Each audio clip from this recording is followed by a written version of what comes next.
నాతో మా విజయానికి వచ్చారా. ఈరోజు మనం పుదీనా చట్నీ చేద్దాం. పుదీనా తీసుకున్నాను నేను. ఊరగాయలాగా పుదీనా పచ్చడి మనం బాగుంటుంది చేసుకుంటే. కొద్దిగా ఎండుమిర్చి, మన కారం ఎంత తినగలమో అంత, కొద్దిగా పచ్చిమిర్చి, అలాగే ఒక 2 పెద్ద టేబుల్ స్పూన్లు మినపప్పు, అంతే కొలతలో పచ్చెనగపప్పు, కొద్దిగా చింతపండు, ఆవాలు, మెంతులు, అలాగే ధనియాలు కూడా వేస్తాను, కొద్దిగా నూనె. ఇప్పుడు మనం వీటన్నిటిని వేయించేసుకుందాం. కొంచెం ఇంగువ, ఇవి మాడిపోతాయి కాబట్టి జాగ్రత్తగా వేయించుకోవాలి.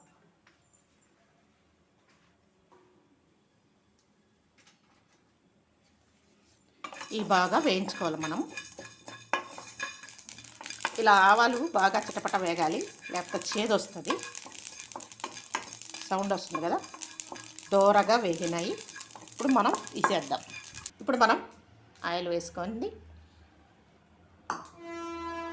మిర్చి వేసుకుందాం, అలాగే పచ్చిమిర్చి వేగాయి, తీసేసుకుందాం.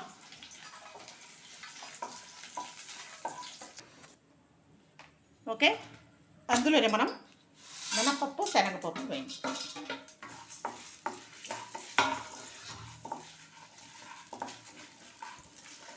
ఇంగువ కూడా వేయించుకుందాం.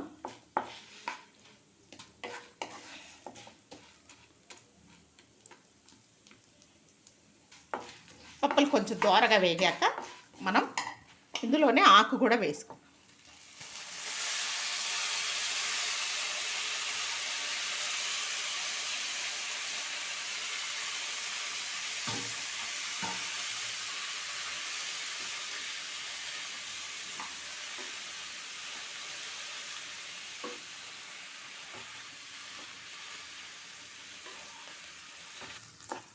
ఆకు కూడా కొంచెం పచ్చి వాసన పోయాక మనం ఏం చేయాలంటే, ఇప్పుడు ఈ మొత్తం వేయించుకున్నాం కదా, అన్నీ ఇందులో వేసి కలిపేసుకోవాలి.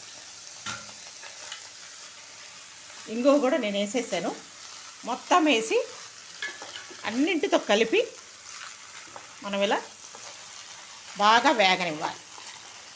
ఇందుకు కాయలు కొంచెం ఎక్కువ పెడుతుంది కాబట్టి చూసి వేసుకోవాలి. ఇప్పుడు మనం చూడండి, నేను ఒక చిన్న నిమ్మకాయ అంత చింతపండు వేస్తున్నాను. అంటే కారం కదా, ఎండుమిర్చి, పచ్చిమిర్చి అన్నీ వేసాను కాబట్టి. ఓకే, ఈ చట్నీ ఫ్రిడ్జ్లో పెట్టుకుంటే ఒక 1 వీక్ దాకా ఉంటుంది, లేదంటే ఒక 2-3 డేస్ ఖచ్చితంగా. మొత్తం కలిపి కొంచెం వేగనిద్దాం, కొద్దిసేపు బాగా మగ్గనిద్దాం.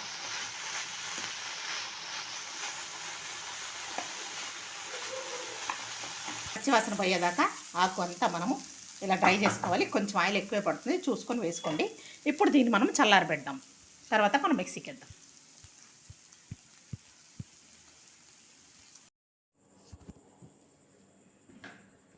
ఓకే, ఇప్పుడు మన పదార్థం చల్లారిపోయింది. ఇప్పుడు మనం తగినంత ఉప్పు వేసుకుందాం. దీన్ని మనం గ్రైండ్ చేసుకొని వద్దాం. చూడండి, ఇలా వచ్చింది. కావాలంటే కొంచెం మనం వాటర్ వేసుకోవచ్చు, అది కనుక మెదకపోతే. ఆ వాటర్ని ఇక్కడ మనం తాలింపు వేస్తాం కదా, అప్పుడు ఆ వాటరు బాగా ఇంకిపోయేదాకా ఫ్రై చేసుకుంటే సరిపోతుంది, నిల్వ పచ్చడికైనా. ఓకే, ఇప్పుడు తాలింపు వేస్తున్నాను నేను. కొద్దిగా ఆయిల్ వేసాను.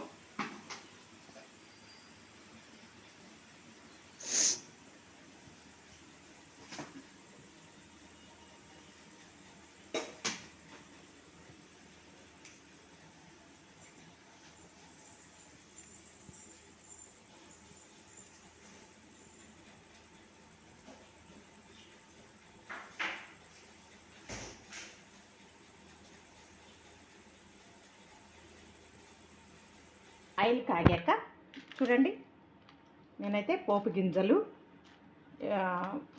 వెల్లుల్లి, అలాగే కొన్ని కర్రీ లీవ్స్ తీసుకున్నా. వీటిని మనం ఇందులో వేసేసి వేయించుకున్నాం.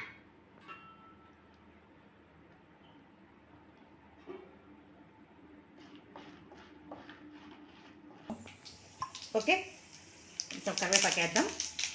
పోపు గింజలు బాగా వేగిన తర్వాత మనం 1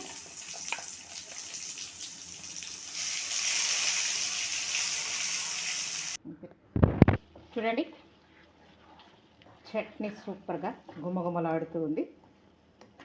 ఇది నాకైతే ఒక 4-5 రోజులు వస్తుంది. ఎక్కువ మోతాదులో కావాలంటే చేసుకోవచ్చు, కాకపోతే వాటరు వేయకుండా చూసుకోవాలా, కొంచెం ఆయిల్ ఎక్కువ వేసుకోవాలా, అప్పుడు ఇంకా బాగుంటుంది.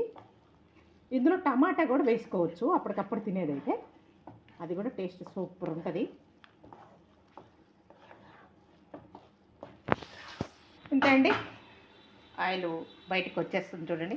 నేను ఎక్కువ వేయలేదు కాబట్టి మీకు కనిపించదు, నేను తక్కువ వేసాను, మేము ఆయిల్ తక్కువ తింటాము. ఓకే, ఇప్పుడు మనం తీసి సర్వ్ చేసుకొని దాచుకున్నాం. చాలా బాగుంటుంది హోటల్లో చేసే విధంగా. మీరు కూడా ఇలా తయారు చేసుకోండి, తినండి. ఎలా ఉందో నాకు మీరు కామెంట్ చేయండి.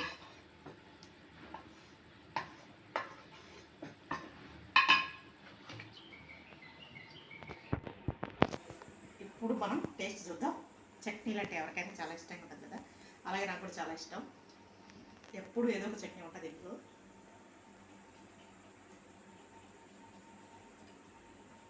చాలా పర్ఫెక్ట్గా ఉంది, సూపర్గా ఉంది కూడా. వేడి రైస్ అయితే భలే ఉంటుంది. ఇది నా చిన్న కూతురు రేపు భలే ఎంజాయ్ చేస్తుంది. ఓకే, మీరు కూడా ఇలాగే చేసుకోండి, తినండి. నా తెలుగు ఛానల్ని షేర్ చేయండి, లైక్ చేయండి, సబ్స్క్రైబ్ చేయండి. నమస్కారం.